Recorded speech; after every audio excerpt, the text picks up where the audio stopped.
Genesis chapter 37. Now Jacob dwelt in the land where his father was a stranger, in the land of Canaan. This is the history of Jacob. Joseph, being 17 years old, was feeding the flock with his brothers. And the lad was with the sons of Bilhah and the sons of Zilpah, his father's wives. And Joseph brought a bad report of them to his father. Now Israel loved Joseph more than all his children, because he was the son of his old age. And also he made him a tunic of many colors. But when his brothers saw that their father loved him more than all his brothers, they hated him and could not speak peaceably to him. Now Joseph had a dream, and he told it to his brothers, and they hated him even more. So he said to them, "Please hear this dream which I have dreamed. There we were, binding sheaves in the field. Then behold, my sheaf arose and also stood upright. And indeed your sheaves stood all around and bowed down to my sheaf." And his brothers said to him, "Shall you indeed reign over us? Or shall you indeed have dominion over us?" So they hated him even more for his dreams and for his words. Then he dreamed still another dream and told it to his brothers and said, "Look, I have dreamed another dream, and this time the sun, the moon, and the 11 stars bowed down to me." So he told it to his father and his brothers. And his father rebuked him and said to him, "What is this dream that you have dreamed? Shall your mother and I and your brothers indeed come to bow down to the earth before you?" And his brothers envied him, but his father kept the matter in mind. Then his brothers went to feed their father's flock in Shechem. And Israel said to Joseph, "Are not your brothers feeding the flock in Shechem? Come, I will send you to them." So he said to him, "Here I am." Then he said to him, "Please go and see if it is well with your brothers and well with the flocks, and bring back word to me." So he sent him out of the valley to Hebron, and he went to Shechem. Now a certain man found him, and there he was wandering in the field. And the man asked him, saying, "What are you seeking?" So he said, "I am seeking my brothers. Please tell me where they are feeding their flocks." And the man said, "They have departed from here, for I heard them say, 'Let us go to Dothan.'" So Joseph went after his brothers and found them in Dothan. Now when they saw him afar off, even before he came near, they conspired against him to kill him. Then they said to one another, "Look, this dreamer is coming. Come therefore, let us now kill him and cast him into some pit. And we shall say, 'Some wild beast has devoured him.' We shall see what will become of his dreams." But Reuben heard it, and he delivered him out of their hands and said, "Let us not kill him." And Reuben said to them, "Shed no blood, but cast him into the pit which is in the wilderness, and do not lay a hand on him, that he might deliver him out of their hands and bring him back to his father." So it came to pass, when Joseph had come to his brothers, that they stripped Joseph of his tunic. The tunic of many colors was on him. Then they took him and cast him into a pit, and the pit was empty. There was no water in it. And they sat down to eat a meal. Then they lifted their eyes and looked, and there was a company of Ishmaelites coming from Gilead with their camels, bearing spices, balm, and myrrh, on their way to carry them down to Egypt. So Judah said to his brothers, "What profit is there if we kill our brother and conceal his blood? Come, let us sell him to the Ishmaelites, and let not our hand be upon him, for he is our brother and our flesh." And his brothers listened. Then Midianite traders passed by. So their brothers pulled Joseph and lifted him out of the pit, and sold him to the Ishmaelites for 20 shekels of silver, and they took Joseph to Egypt. Then Reuben returned to the pit, and indeed Joseph was not in the pit. And he tore his clothes, and he returned to his brothers and said, "The lad is no more, and I, where shall I go?" So they took Joseph's tunic, killed a kid of the goats, and dipped the tunic in the blood. Then they sent the tunic of many colors, and they brought it to their father and said, "We have found this. Do you know whether it is your son's tunic or not?" And he recognized it and said, "It is my son's tunic." A wild beast has devoured him.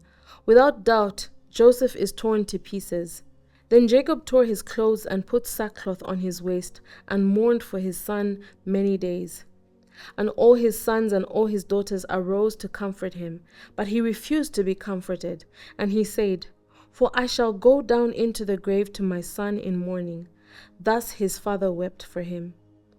Now the Midianites had sold him in Egypt to Potiphar, an officer of Pharaoh and captain of the guard. Chapter 38.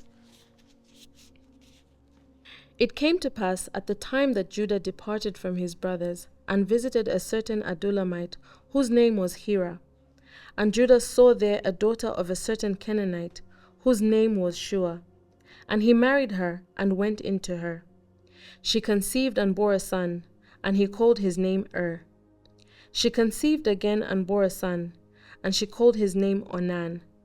And she conceived yet again and bore a son, and called his name Shelah. He was at Chezib when she bore him.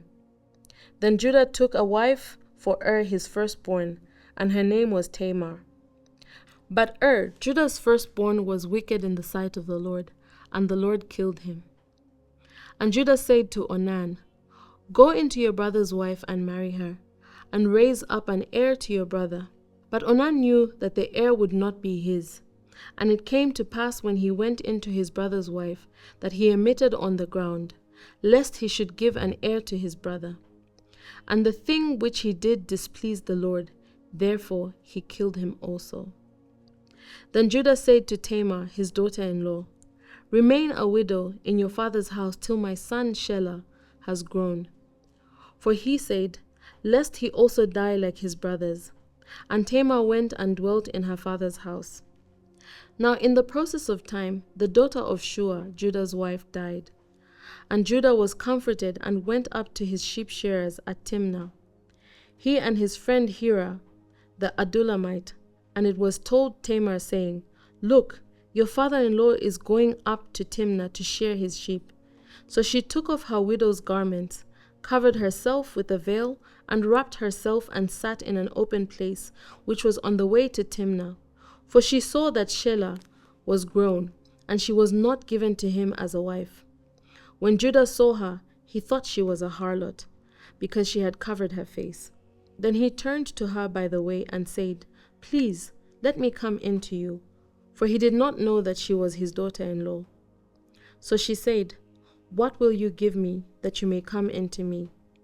And he said, "I will send a young goat from the flock." So she said, "Will you give me a pledge till you send it?" Then he said, "What pledge shall I give you?" So she said, "Your signet and cord, and your staff that is in your hand." Then he gave them to her and went into her, and she conceived by him. So she arose and went away, and laid aside her veil, and put on the garments of her widowhood. Then Judah sent the young goat by the hand of his friend the Adullamite to receive his pledge from the woman's hand, but he did not find her. Then he asked the men of that place, saying, "Where is the harlot who was openly by the roadside?" Then he said, "There was no harlot in this place." So he returned to Judah and said, "I cannot find her." Also, the men in the place said, "There was no harlot in this place." Then Judah said, "Let her take them for herself, lest we be shamed. For I sent this young goat, and you have not found her." And it came to pass about 3 months after that, Judah was told, saying, "Tamar, your daughter-in-law, has played the harlot. Furthermore, she is with child by harlotry." So Judah said, "Bring her out and let her be burned." When she was brought out, she sent to her father-in-law, saying, "By the man to whom these belong, I am with child." And she said, "Please determine whose these are, the signet and cord and staff." So Judah acknowledged them and said, "She has been more righteous than I, because I did not give her to Shelah my son." And he never knew her again. Now it came to pass at the time for giving birth that, behold, twins were in her womb. And so it was, when she was giving birth, that the one put out his hand, and the midwife took a scarlet thread and bound it on his hand, saying, "This one came out first." Then it happened, as he drew back his hand, that his brother came out unexpectedly. And she said, How did you break through? This breach be upon you. Therefore his name was called Perez. Afterwards, his brother came out, who had the scarlet thread on his hand, and his name was called Zerah. Chapter 39. Now Joseph had been taken down to Egypt, and Potiphar, an officer of Pharaoh, captain of the guard, an Egyptian, bought him from the Ishmaelites who had taken him down there. The Lord was with Joseph, and he was a successful man, and he was in the house of his master the Egyptian. And his master saw that the Lord was with him, and that the Lord made all he did to prosper in his hand. So Joseph found favor in his sight and served him. Then he made him overseer of his house, and all that he had he put under his authority. So it was, from the time that he had made him overseer of his house and all that he had, that the Lord blessed the Egyptian's house for Joseph's sake, and the blessing of the Lord was on all that he had in the house and in the field. Thus he left all that he had in Joseph's hand, and he did not know what he had except for the bread which he ate. Now Joseph was handsome in form and appearance. And it came to pass after these things that his master's wife cast longing eyes on Joseph, and she said, Lie with me. But he refused and said to his master's wife, Look, my master does not know what is with me in the house, and he has committed all that he has to my hand. There is no one greater in this house than I, nor has he kept back anything from me but you, because you are his wife. How then can I do this great wickedness and sin against God? So it was, as she spoke to Joseph day by day, that he did not heed her to lie with her or to be with her. But it happened about this time when Joseph went into the house to do his work, and none of the men of the house was inside, that she caught him by his garment, saying, Lie with me.